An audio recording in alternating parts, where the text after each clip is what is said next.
বুক এবং কাঁধ এবং হাতের যে গোছা আছে সেটা কনুই টনুই এগুলা সব, এমনকি মাথার চুল, এগুলা সবগুলা কিন্তু ঢাকতে হবে।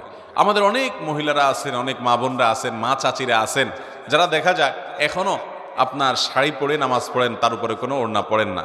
আপনি শাড়ি পরে নামাজ পড়েন, কিন্তু তার উপর আপনাকে একটা বড় ওড়না বা কিছু দিয়ে আপনার পুরো শরীরকে ঢাকার চেষ্টা করতে হবে। শুধু শাড়ি পরে নামাজ পড়লে আপনার হাতের কোনোই দেখা যাবে, আপনার পেট বা পিঠের বা কিংবা কাঁধের কিছু অংশ আপনার দেখা যেতে পারে, চুলগুলা বের হয়ে যেতে পারে।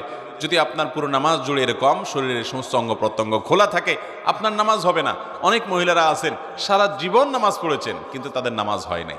অতএব আমাদেরকে মনে রাখতে হবে, মাথা থেকে পা পর্যন্ত মহিলারা নামাজের জন্য পুরো শরীরকে ঢেকে নামাজ পড়বেন, এটি তাদের জন্য ফরজ। এটি না হলে তার ফরজ তরক হবে, নামাজই হবে না। বিধায় এই তিনটি সাবধানতা নামাজের ব্যাপারে আমাদের বোনদেরকে আমি বিশেষভাবে করলাম। আর যারা বয়সে অনেক তরুণী আছেন,